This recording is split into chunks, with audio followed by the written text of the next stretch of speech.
Welcome to RTV. నేను శివరామకృష్ణ. ప్రస్తుత రోజుల్లో ఎవరి దగ్గర విన్నా ఎక్కడ ఏం విన్నా అంతా క్యాన్సర్ క్యాన్సర్ క్యాన్సర్. అందులో క్యాన్సర్లో బ్రెస్ట్ క్యాన్సర్ కోసం ఎక్కువ మనం వింటుంటూ ఉంటాం. సహజంగా ఆడవాళ్ళు చాలా ఇబ్బంది పడుతున్నారు బ్రెస్ట్ క్యాన్సర్తో. అయితే ఎలాంటి జాగ్రత్తలు తీసుకోవాలి, ఎవరెవరికి వస్తే ఎలాంటి ట్రీట్మెంట్ ఉంటుంది? అపోలో హాస్పిటల్ నుంచి ప్రముఖ ఆంకాలజిస్ట్ డాక్టర్ ప్రదీప్ పెండ్రపాటి మనతో పాటు ఉన్నారు. డాక్టర్ గారు నమస్తే సార్. నమస్తే అండి, థ్యాంక్ యూ సో మచ్. నా పేరు డాక్టర్ ప్రదీప్ పెండ్రపాటి అండి. ఇక్కడ నేను consultant medical oncologist Apollo cancer hospital సరిలోవాలో. క్యాన్సర్ విభాగంలో ఇక్కడ కీమోథెరపీ కానీ ఇమ్యూనోథెరపీ కానీ మనం ఇక్కడ ఇవ్వడం జరుగుతుంది. బ్రెస్ట్ క్యాన్సర్ అంటే ఏంటి అసలు?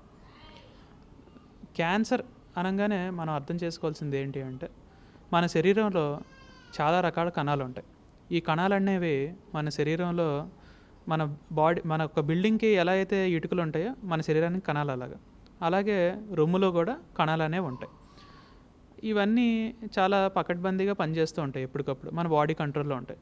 అయితే ఎప్పుడైతే ఏదో ఒక కణం మన బాడీ నుంచి అవుట్ ఆఫ్ కంట్రోల్ అయ్యి దానికదే 1, 2, 4, 8 అలా డివైడ్ అవుతూ అన్కంట్రోల్డ్గా డివైడ్ అవుతుందో అది ఒక గడ్డలా తయారవుద్ది.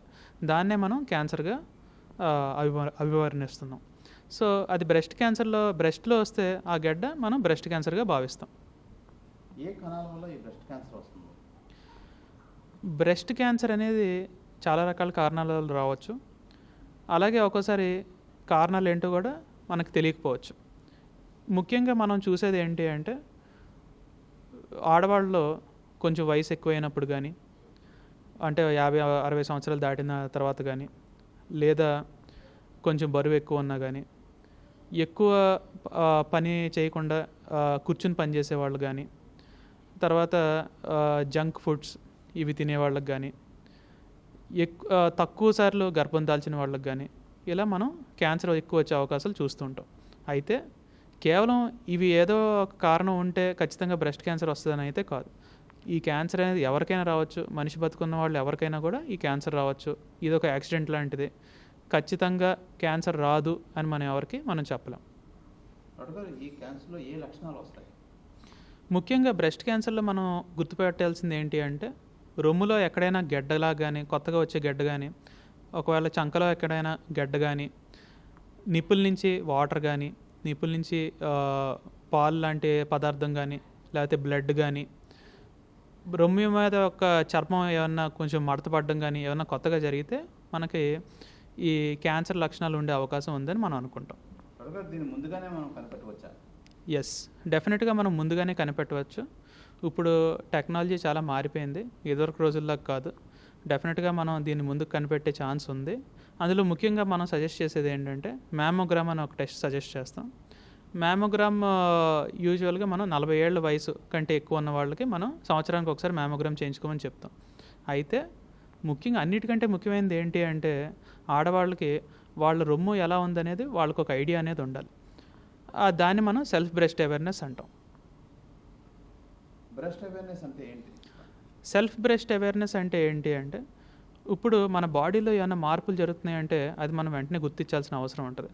సో దానికి ముఖ్యంగా ఏంటంటే, ఆడవాళ్ళకి ఎవరి రొమ్ము వాళ్ళకి ఎలా ఉంటుంది అనేది నెలకోసారైనా అద్దంలో ఒకసారి చూసుకుంటే, ఏమైనా షేప్ మారినా, సైజు ఏమైనా పెరిగినా, ఏమైనా కొత్తగా గెడ్డల్లాగా ఏమైనా ఉన్నా, దాని మీద చర్మం ఏమైనా మడతపడుతున్నట్టున్నా వెంటనే డాక్టర్ దృష్టికి తీసుకెళ్ళడం మంచిది.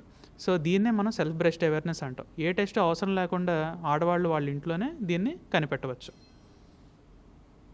మ్యామోగ్రామ్ అంటే ఏంటి? అది ఎప్పుడు చేయాలి డాక్టర్ గారు? సో ఎలా అయితే మనం ఛాతీకి ఎక్స్రే అనేది చేస్తామో, మ్యామోగ్రామ్ అనేది బ్రెస్ట్కి ఎక్స్రే లాంటిది. ఇందాక మనం మాట్లాడుకున్నట్టు 40 సంవత్సరాలు పైబడిన వాళ్ళకి, లేడీస్కి మనం ఇది సంవత్సరానికి ఒకసారి చేయించుకోమని మనం సజెస్ట్ చేస్తాం. ఇందులో ఏం చేస్తారు అంటే, ఎక్స్రే లాంటి మిషనే ఒకటి ఉంటుంది. అందులో ఈ రొమ్ముకి అటు ఇటు మనకి ప్లేట్స్ పెట్టి దానికి ఎక్స్రే తీస్తాం. అందులో ఏమాత్రం చిన్న గెడ్డలు లాంటివి ఏం కనిపించినా కూడా, ఒకవేళ అది క్యాన్సర్ గెడ్డలాగా కనిపిస్తే మనం దానికి ఫర్దర్ టెస్టింగ్కి మనం సజెస్ట్ చేస్తాం. అయితే మ్యామోగ్రామ్లో కనిపించిన అన్ని గెడ్డలు క్యాన్సర్ కాకపోవచ్చు, కానీ ఇందులో కొన్నైనా మనం క్యాన్సర్ ముందే కనిపెట్టే అవకాశం ఛాన్స్ ఉంటుంది. బ్రెస్ట్లో గెడ్డ ఉంటే ఏం చేయాలి? ఒకవేళ బ్రెస్ట్లో గెడ్డ ఉంటే మనం ఫస్ట్గా చేసే టెస్ట్ ఎప్పుడైనా సరే మ్యామోగ్రామ్ చేస్తాం. మ్యామోగ్రామ్లో ఆ గడ్డ క్యాన్సర్ లాంటి గడ్డ లేకపోతే క్యాన్సర్ కాని గడ్డ మనకు తెలుస్తుంది. ఏమాత్రం డౌట్ ఉన్నా కూడా వెంటనే మనం దానికి మొక్క పరీక్షకు సజెస్ట్ చేస్తాం. దీన్నే మనం బయాప్సీ అంటాం. ఎందుకంటే మనం మ్యామోగ్రామ్ కానీ సిటీ స్కాన్ కానీ ఏ టెస్ట్ చేసినా కూడా మనం క్యాన్సర్ అని కన్ఫర్మ్ చేయలేం, నిర్ధారించలేం. క్యాన్సర్ని కన్ఫర్మ్ చేసే ఏకైక టెస్ట్ ఏంటి అంటే బయాప్సీ. బయాప్సీ అంటే మనం అక్కడి నుంచి ఆ గడ్డ నుంచి ఒక చిన్న శాంపుల్ తీసి మైక్రోస్కోప్లో చూస్తాం. మైక్రోస్కోప్లో ఈ క్యాన్సర్ కణాలు ఉన్నాయి అని మనకు తెలిస్తేనే మనకి దాన్ని క్యాన్సర్గా మనం కన్ఫర్మ్ చేయగలం. సో దీన్నే మనం బయాప్సీ అంటాం. బ్రెస్ట్ క్యాన్సర్కి ట్రీట్మెంట్ ఎలా చేస్తారు? సో ఒకసారి గడ్డ క్యాన్సర్ అని తెలిసిన తర్వాత మనం తెలుసుకోవాల్సింది ఏమిటి అంటే ఈ బ్రెస్ట్ క్యాన్సర్ ఎలాంటి క్యాన్సర్. ఎందుకంటే అన్ని బ్రెస్ట్ క్యాన్సర్లు ఒకటి కాదు. బ్రెస్ట్ క్యాన్సర్లో కూడా మళ్ళీ 4 రకాల క్యాన్సర్లు ఉంటాయి. వాటికి రిజల్ట్స్ వేరుగా ఉంటాయి, ట్రీట్మెంట్ కూడా వేరుగా ఉంటుంది. సో అయితే ముఖ్యంగా మనం కనిపెట్టాల్సింది ఏంటి అంటే ఈ గడ్డ ఇంకా బ్రెస్ట్లోనే ఉందా లేకపోతే వేరే చోటకి ఎక్కడికైనా స్ప్రెడ్ అయిందా. సో దానికోసం మనం వెంటనే మనం చేసేది ఏంటి అంటే ఒక హోల్ బాడీ స్కాన్ చేస్తాం. హోల్ బాడీ స్కాన్లో మనకి ఈ బ్రెస్ట్లోనే ఉంది, ఇంకెక్కడికి స్ప్రెడ్ అవ్వలేదు అంటే దీన్ని మనం పూర్తిగా నయం చేసే అవకాశం ఉంటుంది. అప్పుడు మనం దీన్ని ఆపరేషన్ చేసి గడ్డ తీయడం కానీ లేదా ముందు కొన్ని మందులు ఎక్కించి దాన్ని కరిగించి అప్పుడు మనం ఆ గడ్డను తీసేయడం కానీ మనం చేస్తూ ఉంటాం. సో ఇది బ్రెస్ట్ క్యాన్సర్కి ఒక సింగిల్ ట్రీట్మెంట్తో కంప్లీట్గా క్యూర్ చేసే అవకాశం ఉండకపోవచ్చు, కానీ 2-3 ట్రీట్మెంట్లు కలిపి చేస్తే ఖచ్చితంగా దీన్ని మళ్ళీ పూర్తిగా నిర్మూలించే ఛాన్స్ అయితే ఉంది. డాక్టర్ గారు ట్రీట్మెంట్ చేశాక రిజల్ట్ ఎలా ఉంటుంది? ఇదివరకు రోజుల్లో అంటే ఒక 40-50 ఏళ్ళ క్రితం మనకి సర్జరీ తప్ప వేరే ఆప్షన్ ఇంకేం ఉండేది కాదు ఈ క్యాన్సర్ని ట్రీట్మెంట్ చేయడానికి. అప్పుడు మొదట్లో ఆపరేషన్ చేసిన తర్వాత చూసింది ఏంటంటే చాలామందికి ఈ క్యాన్సర్ వెనక్కి వచ్చేది. అంటే ఆల్మోస్ట్ చేసిన సగం మందిలో ఆపరేషన్ చేసినా కూడా ఈ క్యాన్సర్ వెనక్కి వచ్చేసేది. తర్వాత ఈ కీమోథెరపీ మందులు అనేవి కనిపెట్టారు. ఈ ఆపరేషన్ చేశాక కీమోథెరపీ ఇవ్వడం వల్ల వాళ్ళు తెలుసుకుంది ఏంటంటే 100లో ఒక 30% వరకు మాత్రమే క్యాన్సర్లు వెనక్కి వస్తున్నాయి. సో అంటే 70 మందిని కాపాడగలుగుతున్నారు. తర్వాత గత 15-20 ఏళ్ళలో చాలా అడ్వాన్సెస్ వచ్చినాయి. ఇందులో ఏంటంటే ఈ క్యాన్సర్ అనేది ఒక క్యాన్సర్ కాదని, ఇందులో కూడా రకరకాల క్యాన్సర్లు ఉంటాయని, ఆ ఒక్కొక్క క్యాన్సర్కి కూడా మనం వేరే రకమైన ట్రీట్మెంట్లు కనుక టార్గెటెడ్ థెరపీస్ ఇవ్వగలిగితే దీన్ని ఇంకా బాగా తగ్గించవచ్చని మనం తెలుసుకున్నాం. సో దీనివల్ల మొదటి 2-3 స్టేజ్ల్లో కూడా ఈ క్యాన్సర్ ఆల్మోస్ట్ 90% మందిలో దీన్ని పూర్తిగా నయం చేసే అవకాశం ఉంటుంది. అంటే 10లో 9 మందికి కంప్లీట్గా క్యూర్ చేసి మనం వెనక రాకుండా చేయగలం. డాక్టర్ గారు ఇప్పుడు అన్ని బ్రెస్ట్ గడ్డలో క్యాన్సర్ అయినా అలా ఆ విధంగా చూసుకోవచ్చా? లేదండి, అన్ని బ్రెస్ట్ గడ్డలు క్యాన్సర్ కాదు. ముఖ్యంగా యంగ్ పీపుల్ అంటే చిన్నవాళ్ళలో వచ్చే ఈ గడ్డలు క్యాన్సర్ అవ్వకుండా ఉండడానికి చాలా ఎక్కువ అవకాశం ఉంటుంది. సో అందుకనే మనం ఈ మ్యామోగ్రామ్ చేసి ఇది అసలు క్యాన్సర్ లాంటి గడ్డ, క్యాన్సర్ అయ్యే గడ్డ అనేది మనం తెలుసుకోవాల్సిన అవసరం ఉంది. అలాగే బయాప్సీ కూడా మనం అందరికీ మనం చెయ్యం. నిజంగా మనకి డౌట్ ఉంది ఇది క్యాన్సర్ ఏమో ఈ గడ్డ అంటేనే మనం చేస్తాం. చాలాసార్లు చిన్నపిల్లలు అంటే మేబీ 30 ఏళ్ళ వయసు వాళ్ళ లోపు అయితే ఇది ఫైబ్రోయిడినోమా కానీ ఫైబ్రోయిడినోసిస్ కానీ అయ్యే ఛాన్స్ ఎక్కువ ఉంటుంది. చాలా తక్కువ మందికి ఈ గడ్డలు క్యాన్సర్ అయ్యే అవకాశం ఉంటుంది. షుగర్ వల్ల డయాబెటిక్ క్యాన్సర్ వస్తుందా? ఎస్. సో షుగర్కి క్యాన్సర్కి మనకి ఎలాంటి సంబంధం లేదు. షుగర్ తినడం వల్ల క్యాన్సర్ వస్తుందని మనం ఏం చెప్పం, కానీ షుగర్ తినడం వల్ల అధిక బరువు, స్థూలకాయం ఈ ప్రాబ్లమ్స్ అన్నీ వస్తాయి. వాటి వల్ల క్యాన్సర్ వచ్చే అవకాశం ఉండొచ్చు. సో అంతేగాని షుగర్ తింటే క్యాన్సర్ వస్తుంది అనేది అయితే ఒక అపోహ మాత్రమే. ఇంజురీస్ వల్ల క్యాన్సర్స్ వస్తాయా? బ్రెస్ట్కి దెబ్బ తగలడం వల్ల క్యాన్సర్ వచ్చే అవకాశం ఎక్కడా లేదు, అలాంటి ఆధారాలు కూడా ఏం లేవు. సో బ్రెస్ట్కి దెబ్బ తగిలిన తర్వాత ఈ క్యాన్సర్ వచ్చింది అనేది కూడా ఒక అపోహ మాత్రమే. మ్యామోగ్రామ్ వల్ల ఇది వస్తుందా సార్? మ్యామోగ్రామ్ చాలామంది ఇది కూడా అనుకుంటారు, మ్యామోగ్రామ్ చేస్తే క్యాన్సర్ వస్తే మ్యామోగ్రామ్ చేసిన తర్వాత ఈ క్యాన్సర్ స్టార్ట్ అయింది అని. బట్ ఇప్పుడు వరకు మనకి మ్యామోగ్రామ్ చేయడం వల్ల క్యాన్సర్ వచ్చే అవకాశం ఉందని ఎక్కడ మనకు ఆధారాలు అయితే లేవు. మ్యామోగ్రామ్ అనేది చాలా మంచి టెస్ట్, అంటే దానివల్ల చాలా బెనిఫిట్స్ ఉంటాయి. అది డెఫినెట్గా 40 ఏళ్ళు దాటిన వాళ్ళందరికీ చేయమని మనం సజెస్ట్ చేస్తాం. ఫ్యామిలీలో ఎవరికైనా క్యాన్సర్ లేకపోతే వాళ్ళకి వస్తుందా? ఎస్, చాలామంది మనకి అంటే పేషెంట్లు చాలామంది వచ్చి ఫస్ట్ నన్ను అడిగే క్వశ్చన్ అంటే సార్ మా ఫ్యామిలీలో ఎవరికీ లేదండి, మరి నాకెందుకు వచ్చిందండి క్యాన్సర్ అని చాలామందికి అడుగుతారు. ఇది ఫ్యామిలీలో ఎవరికో ఉంటే ఖచ్చితంగా వాళ్ళకే వస్తుంది అనేది అయితే ఏమీ లేదు. నన్ను అడిగితే క్యాన్సర్ అనేది ఒక యాక్సిడెంట్ మాత్రమే. యాక్సిడెంట్ ఎలా అయితే ఎవరికైనా జరగచ్చో అలాగే క్యాన్సర్ కూడా ఎవరికైనా రావచ్చు. దానిని మనం కంప్లీట్గా ఓకే ఈ పని చేస్తే మనకి ఇంకా క్యాన్సర్ రాదు అనే సిచ్యుయేషన్ అయితే లేదు ఈ ప్రపంచంలో. సో అందుకని ఎవరికీ లేదు అయితే నాకు క్యాన్సర్ రాదు అనే అపోహ కూడా రాంగే. బ్రెస్ట్ క్యాన్సర్ ఉంటే సర్జరీ చేసి మొత్తం బ్రెస్ట్ తీసేస్తారా? సో ఇది కూడా ఒక చాలా పెద్ద అపోహ అండి. అందరూ ఏమనుకుంటారంటే బ్రెస్ట్ క్యాన్సర్ ఉంటే ఆ బ్రెస్ట్ మొత్తం తీసేస్తారు, ఇంకా మనకి ఒక సైడ్ బ్రెస్ట్ ఉండదు. అండ్ దానివల్ల లేడీస్ పాపం చాలామంది చెప్పుకోలేని బాధపడుతూ ఉంటారు. అయితే ఇది అబద్ధం. ఇదివరకు రోజుల్లో నిజమే, కరెక్ట్గా చాలామందికి మనం బ్రెస్ట్ తీసేయాల్సిన పరిస్థితి వచ్చేది. కానీ ఈ రోజుల్లో ఏంటంటే గెడ్డ చిన్నగా ఉంటే మనం కేవలం ఆ గెడ్డ వరకు తీస్తే సరిపోతుంది అని మనం అనుకుంటున్నాం. సో సర్జరీ చేసి మొత్తం బ్రెస్ట్ తీయాల్సిన అవసరం లేదు. అలాగే ఒకవేళ గెడ్డ చాలా పెద్దగా ఉన్నా కూడా మనం ఏం చేస్తున్నాం అంటే ఈ రోజుల్లో ముందు ఈ కీమోథెరపీ కానీ టార్గెటెడ్ థెరపీ కానీ మందులు ఇచ్చి ఆ గెడ్డను బాగా కరిగించి ఆ కరిగిపోయిన గెడ్డను మాత్రం మనం తీస్తున్నాం. సో ఈ రోజుల్లో చాలామందికి మనం బ్రెస్ట్ తీయాల్సిన అవసరం లేకుండానే క్యూర్ చేయగలుగుతున్నాం. డాక్టర్ గారు, ఈ బయాప్సీ ఆర్ సర్జరీ వల్ల క్యాన్సర్ పెరుగుతుందా? ఎస్, ఇది కూడా చాలా కామన్గా అడిగే క్వశ్చన్ పేషెంట్స్ అందరూ. ఈ బయాప్సీ చేశాక నాకు ఈ గడ్డ పెరగడం స్టార్ట్ అయింది, అంతకుముందు ఏం పెరగలేదు, బ్రెస్ట్ బయాప్సీ చేశాకే మనకి చాలా ఫాస్ట్గా పెరుగుతుంది అని చాలామంది చెప్తుంటారు. అయితే ఈ పెరగడం అనేది క్యాన్సర్ యొక్క లక్షణం. అది మనం బయాప్సీ చేసినా పెరుగుద్ది, చేయకపోయినా పెరుగుద్ది. బయాప్సీ చేయడం వల్ల కొత్తగా పెరగడం అయితే ఏమీ జరగదు.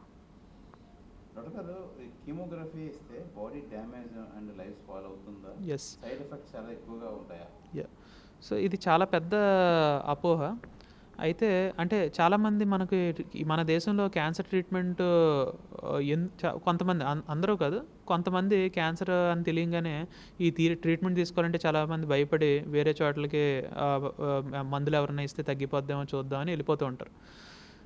యాక్చువల్గా దీనికి మెయిన్ కారణం ఏంటంటే అందరూ అమ్మో ఈ హాస్పిటల్కి వెళ్తే కీమోథెరపీ అది ఇస్తారు, కీమోథెరపీ తట్టుకోలేం, కీమోథెరపీ ఇస్తే మొత్తం వీక్ అయిపోయి మంచాన పాలు అయిపోతారు, దానివల్ల లైఫ్ అంతా స్పాయిల్ అయిపోద్ది అని అనుకుంటుంటారు. కానీ అలాగేం కాదు. కీమోథెరపీ అనేది మనం పేషెంట్కి బెనిఫిట్ అవుద్దని మనం ఇస్తాం, కానీ పేషెంట్ని ఇబ్బంది పెట్టడానికి కాదు.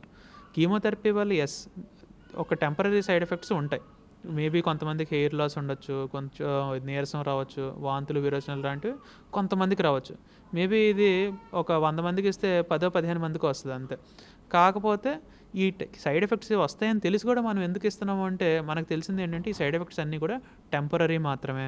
అంటే కీమోథెరపీ ఇచ్చిన వారం 10 రోజుల వరకే ఈ సైడ్ ఎఫెక్ట్స్ అనేవి ఉంటాయి. కంప్లీట్ కీమోథెరపీ కోర్స్ అయిపోయిన తర్వాత మళ్ళీ ఒక 6 నెలల తర్వాత పేషెంట్ కీమోథెరపీ తీసుకున్న అన్న విషయం కూడా చాలామందికి గుర్తుండదు. ఎందుకు అంటే ఆ సైడ్ ఎఫెక్ట్స్ అనేవి అప్పటికి చాలా వరకు తగ్గిపోతాయి కాబట్టి ఏమీ ఉండవు. సో ఇది ఒక టెంపరీ సైడ్ ఎఫెక్ట్ అనే ఉద్దేశంతోనే మనం కీమోథెరపీ ఇస్తాం, కానీ లైఫ్ లాంగ్ వాళ్ళు ఇబ్బంది పడతారు సైడ్ ఎఫెక్ట్స్ అని అయితే కాదు. ఒకసారి క్యాన్సర్ వస్తే ఇంకా లైఫ్ లాంగ్ క్యాన్సర్ పేషెంట్గా ఉండాలా? కానే కాదు. బీపీ షుగర్ వచ్చినా కూడా వాళ్ళ life long BP patient sugar patient అంటాం, కానీ క్యాన్సర్ వస్తే వాళ్ళ లైఫ్ లాంగ్ క్యాన్సర్ పేషెంట్ అయితే కాదు. ఎందుకంటే క్యాన్సర్ క్యూర్ అయ్యే ఛాన్స్ ఉంది. ఒకసారి బ్రెస్ట్ క్యాన్సర్ వస్తే ఆ గడ్డ మనం తీసేసి కీమోథెరపీ అది ఇచ్చిన తర్వాత మనం ఏమైనా ట్యాబ్లెట్స్ పెట్టిన తర్వాత క్యాన్సర్ అంతా ఇంకా క్లియర్ అయిపోయింది, ఏమీ లేదు అంటే వాళ్ళు మునుపట్లాగా ఎలా అయితే వాళ్ళు వర్క్ చేసుకుంటున్నారు, జాబ్ చేస్తున్నారు, లేకపోతే కాలేజ్కి వెళ్తున్నారు, అన్నీ కూడా మళ్ళీ చేసుకోవడానికి అవకాశం ఉంటుంది. వాళ్ళ లైఫ్ ఇంతకుముందు ఎలా ఉందో ఇప్పుడు కూడా అలాగే ఉంటుంది. వాళ్ళు ఇంకా పేషెంట్ కింద లెక్క వేయకూడదు. చాలామంది పేషెంట్స్, ఇప్పుడు నా పేషెంట్స్ చాలామంది టీచర్స్ లేకపోతే డాక్టర్స్ కూడా ఉన్నారు. వాళ్ళందరూ ఇప్పుడు ట్రీట్మెంట్ అయిపోయిన తర్వాత మళ్ళీ వాళ్ళ జాబ్స్కి వెళ్ళిపోయి వాళ్ళు వర్క్ చేసుకుని వాళ్ళు చాలామంది సక్సెస్ఫుల్గా ఉన్నారు. చాలామంది కొత్త బిజినెస్లు పెట్టిన వాళ్ళు కూడా ఉన్నారు. సో డెఫినెట్గా ఇది ఒకసారి వస్తే ఇంకా లైఫ్ లాంగ్ పేషెంట్ అనే అపోహ అయితే చాలా చాలా రాంగ్. మీ లైఫ్ మళ్ళీ నార్మల్గానే ఉంటుంది ట్రీట్మెంట్ అయిపోయిన తర్వాత. ట్రీట్మెంట్ చాలా కాస్ట్ అవుతుందా? So breast cancer treatment surgery కానీ కీమోథెరపీ కానీ రేడియోథెరపీ కానీ చూసుకుంటే కాస్ట్లీ ట్రీట్మెంట్ అయితే కాదు. వీటిలో నేను కంప్లీట్గా ఇప్పుడు ఇన్ఫ్యాక్ట్ చెప్పాలంటే ఇవన్నీ ఇప్పుడు గవర్నమెంట్ స్కీమ్స్లో కూడా అన్నీ కవర్డ్. ఇవన్నీ గవర్నమెంట్ స్కీమ్స్లో అయితే కంప్లీట్గా ఫ్రీగా కూడా అవుతాయి. అయితే కాస్ట్ ఎప్పుడు అవుతుంది అంటే ఏమైనా కొత్తగా టార్గెటెడ్ థెరపీ ఏమైనా ఇవ్వాలి అంటే వాటికి ఏమన్నా కొంచెం కాస్ట్లీ ట్రీట్మెంట్స్ ఉండే అవకాశం ఉంది. అది కూడా మనం ట్రీట్మెంట్ ఇచ్చేది మెయిన్లీ ఏంటంటే ఎక్స్ట్రా బెనిఫిట్స్ వస్తాయని చెప్పి మనం ఇవ్వడమే, కానీ కంపల్సరీ ట్రీట్మెంట్ అయితే కాదు. సో డెఫినెట్గా అన్ని ట్రీట్మెంట్స్ కాస్ట్లీ కాదు, కొన్ని ట్రీట్మెంట్లు మాత్రం కొంచెం కాస్ట్ ఉండే ఛాన్స్ ఉంది. ట్రీట్మెంట్ చేసాక కూడా క్యాన్సర్ వెనక్కి వస్తుందంటారా? ఎస్. సో మనం ఎంత బాగా ట్రీట్మెంట్ చేసినా కూడా మనం 100% గ్యారంటీ ఎవరికి ఇవ్వలేం ఈ రోజుల్లో కూడా. సో ఇదివరకు 50% వెనక్కి వచ్చే రిస్క్ ఉండేది, ఇప్పుడు ఒక 20-30 ఇయర్స్ బ్యాక్. కానీ ఇప్పుడు ఈ అడ్వాన్స్డ్ ట్రీట్మెంట్స్తో మనం ఆ రిస్క్ని ఆల్మోస్ట్ 10% వరకు తీసుకురాగలం. అంటే 10లో ఒకళ్ళకి మాత్రమే అది వెనక్కి వచ్చే అవకాశం ఉంటుంది. సో కాబట్టే మనం ట్రీట్మెంట్ అయిపోయిన తర్వాత కూడా 3 నెలలకు ఒకసారి మనం చెకప్కి రమ్మంటాం. ఫస్ట్ 2 ఇయర్స్లో. యూజువల్గా 2 ఇయర్స్ దాటిపోయింది ట్రీట్మెంట్ అయిపోయిన తర్వాత అంటే వెనక్కి వచ్చే అవకాశం ఆల్మోస్ట్ లేనట్టే. క్యాన్సర్ రాకుండా ఉండాలంటే ఏం చేయాలి? ఎస్. సో క్యాన్సర్ రాకుండా ఉండాలి అంటే ఖచ్చితంగా మనం పాటించాల్సిన పాయింట్స్ కొన్ని ఉన్నాయి. అంటే మన చేతుల్లో ఉన్నవి మనం చేయగలం. అందులో ఒకటి ఏంటంటే ఒక హెల్దీ లైఫ్ స్టైల్ మనం అవలంబించుకోవడం. అందులో ముఖ్యంగా ఫస్ట్ వచ్చేది ఎప్పుడైనా సరే డైట్ అనగానే మనం చెప్పేది అంటే హెల్దీ డైట్ తీసుకోవాలండి, హెల్దీగా తినాలి, ఇవే మన మాటలు. బట్ ఆ హెల్దీ అంటే ఏంటో చాలామందికి తెలియకపోవచ్చు. సో హెల్దీ అంటే నాన్ వెజ్ మానేయడం కాదు. సో ఇక్కడ మనం చెప్పదలుచుకుంది ఏంటంటే ప్రాసెస్డ్ ఫుడ్ ఏదైతే ఉంటుందో, అంటే ప్యాకెట్ ఫామ్లో వచ్చే ఫుడ్ ఏదైతే ఉంటుందో, అవి బిస్కెట్స్ అవ్వచ్చు, చాక్లెట్స్ అవ్వచ్చు, స్వీట్స్ అవ్వచ్చు, పిండి వంటలు అవ్వచ్చు, ఇవన్నీ మనం అవాయిడ్ చేయమని సజెస్ట్ చేస్తాం. అలాగే న్యాచురల్గా దొరికే ఫ్రూట్స్ కానీ వెజిటబుల్స్ కానీ, ఓకే, ఇంట్లో వండుకున్న ఐటమ్స్ కూరలు కానీ అన్నీ కూడా తినచ్చు. డెఫినెట్గా ఆయిల్ తగ్గించి తినాల్సిన అవసరం ఉంది. అలాగే ప్రోటీన్ డైట్ కూడా ఎక్కువ తీసుకోవాల్సిన అవసరం ఉంది. నాన్ వెజ్ అలవాటు ఉంటే నాన్ వెజ్లో చికెన్, ఎగ్స్ మనం సజెస్ట్ చేస్తాం, ఎందుకంటే వాటిలో ఫ్యాట్ తక్కువ ఉంటుందని. అలాగే ఒకవేళ అలవాటు లేకపోతే కనీసం మీల్ మేకర్ కానీ, సోయా ప్రొడక్ట్స్ కానీ, పనీర్ కానీ మనం సజెస్ట్ చేస్తాం. డైట్ తర్వాత ముఖ్యంగా నెక్స్ట్ ఏంటంటే ఎక్సర్సైజ్. ఇప్పుడు ఇది ఒక 30 ఏళ్ల క్రితంతో పోలిస్తే ఈ రోజుల్లో మనం కదిలే అవకాశం చాలా తక్కువైపోయింది. మనం పక్కన ఉన్న మార్కెట్కి వెళ్ళాలన్నా కూడా మనం ఏ బైకో కార్ వేసుకుని వెళ్ళే పరిస్థితి ఉంది. ఇదివరకు రోజుల్లో మనం నడిచి వెళ్ళట్లేదు. సో దానివల్ల ఏంటంటే మనకి ఎక్సర్సైజ్ అనేది చాలా తగ్గిపోయింది. దానివల్ల మనం సొంతంగా ఎక్సర్సైజ్ అనేది మన లైఫ్ స్టైల్లో మనం ఇంక్లూడ్ చేసుకోవాల్సిన అవసరం ఉంది. దాంట్లో భాగంగా వాకింగ్ కానీ, యోగా కానీ, జిమ్ కానీ మనం డెఫినెట్గా మనం అట్లీస్ట్ వారానికి 4 రోజులను మనం ఇంక్లూడ్ చేసుకోవాల్సిన అవసరం ఉంది. దాని తర్వాత ఇంకా మెయిన్ 2 పాయింట్స్ ఏంటి అంటే నిద్ర. చాలామంది బాగా ఎక్కువ కష్టపడతారు, లేట్గా వస్తారు, మళ్ళీ ఎర్లీ మార్నింగ్ వెళ్ళిపోతారు. దీనివల్ల ఏంటంటే బాడీ ఎంత డ్యామేజ్ అయినా పొద్దునంత నిద్ర సరిగ్గా లేకపోవడం వల్ల రికవరీ అయ్యే ఛాన్స్ చాలా తక్కువ ఉంటుంది. సో కంపల్సరీగా అందరూ రాత్రి 7 నుంచి 8 గంటలు పడుకోవడానికి ప్రయత్నం చేయాలి. దాంతోపాటు వాటర్ అనేది చాలా చాలా ఇంపార్టెంట్. కనీసం రోజుకి 3 నుంచి 4 లీటర్ల వాటర్ అయితే మనం కంపల్సరీ తీసుకుంటూ ఉండాలి. సో ఇలాంటి హెల్తీ లైఫ్ స్టైల్ ఒకగానే మనం అలవాటు చేసుకున్నట్లయితే డెఫినెట్గా మన చేతుల్లో ఉన్నది ఏంటి అంటే ఈ క్యాన్సర్ కాజింగ్ థింగ్స్ ఏమన్నా ఉంటే మనకి తగ్గించే అవకాశం ఉంటుంది. అలాగే బ్యాడ్ హ్యాబిట్స్, ఆల్కహాల్ కానీ, స్మోకింగ్ కానీ, ఇలాంటివి ఏమైనా ఉంటే కంపల్సరీ మానేయాలని మనం చెప్తాం. అందులో సెకండ్ థాట్స్ అయితే ఏమీ లేవు. జెనెటిక్గా ఈ క్యాన్సర్ రావచ్చా? ఎస్. సో జెనెటిక్గా క్యాన్సర్ రావచ్చా? అన్ని క్యాన్సర్స్ జెనెటిక్గా రావు, కానీ బ్రెస్ట్ క్యాన్సర్ అనేది జెనెటిక్గా వచ్చే ఛాన్స్ ఉంది. అలానే అన్ని బ్రెస్ట్ క్యాన్సర్స్ జెనెటిక్ కావు. ఒక 10 బ్రెస్ట్ క్యాన్సర్ పేషెంట్స్ తీసుకుంటే అందులో డెఫినెట్గా ఒకళ్ళకి జన్యుపరంగా వచ్చే ఛాన్స్ ఉంది. అంటే జన్యుపరంగా రావడం అంటే అర్థం ఏంటి అంటే ఈ క్యాన్సర్ రావడానికి మెయిన్ ప్రాబ్లం కణం అవుట్ ఆఫ్ కంట్రోల్ అవ్వడం. ఈ అవుట్ ఆఫ్ కంట్రోల్ ఎందుకు అవుతుంది? ఎందుకు అంటే ఆ కణం లోపల ఉన్న డిఎన్ఏ డ్యామేజ్ జరుగుతుంది. ఇప్పుడు ఆ డిఎన్ఏ డ్యామేజ్ మనిషి పుట్టాక వచ్చిందా, పుట్టినప్పటికీ ఆల్రెడీ డ్యామేజ్ ఉందా అనేది మనం అర్థం చేసుకోవాలి. పుట్టిన తర్వాత ఆ డిఎన్ఏ డ్యామేజ్ వస్తుందంటే కొన్ని ఎన్విరాన్మెంటల్ రీజన్స్ వల్ల జరగచ్చు.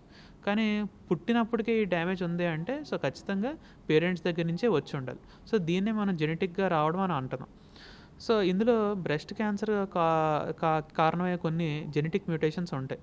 అందులో ముఖ్యంగా మనం చూసినట్లయితే BRCA1 and 2 అని 2 జీన్స్ ఉంటాయి. ఈ జీన్స్ మనకి పేరెంట్స్ నుంచి ఒకవేళ మ్యూటేషన్ ఉంటే వాళ్ళ నుంచి మనకి వచ్చే ఛాన్స్ ఉంది. దీనివల్ల ఏంటంటే మేబీ ఒక్కోసారి 30-40 ఏళ్ళకి కూడా క్యాన్సర్ వచ్చే అవకాశం ఉంది. సో బట్ ఇది చాలా చాలా తక్కువ. అందుకే ఒకవేళ మనం ఏం సజెస్ట్ చేస్తామంటే ఒకవేళ బ్రెస్ట్ క్యాన్సర్ పేషెంట్స్ అందరికీ కూడా మనం ఈ జెనెటిక్ టెస్టింగ్ అనేది మనం చేస్తాం. ఒకవేళ ఈ జీన్ మ్యూటేషన్స్ ఉంటే పిల్లలకు కూడా టెస్ట్ చేసుకోమని సజెస్ట్ చేస్తాం. పిల్లలకు గాన ఈ మ్యూటేషన్ ఉంటే మనం ఏం సజెస్ట్ చేస్తాం అంటే మేబీ 30-40 ఏళ్ళు వయసు వచ్చేసరికి ఫ్యామిలీ కంప్లీట్ అయిపోతే మేబీ ముందే మనం ఈ బ్రెస్ట్ క్యాన్సర్ రాకముందే మనం తీయడానికి కూడా మనం సజెషన్ చేస్తాం. కంపల్సరీ కాదు కానీ అది ఒక ఆప్షన్ కింద మనం చెప్తాం. రైట్ డాక్టర్ గారు, థ్యాంక్ యూ. మంచి suggestions. Thank you so much. ఇది doctor Pradeep Ventrapati, oncologist, senior oncologist, Apollo hospital. అసలు బ్రెస్ట్ క్యాన్సర్ కోసం ఎలాంటి జాగ్రత్తలు తీసుకోవాలి, ఎలాంటి ప్రికాషన్స్ తీసుకోవాలని చెప్పి చాలా డీటెయిల్గా అయితే చెప్పడం అయితే జరిగింది.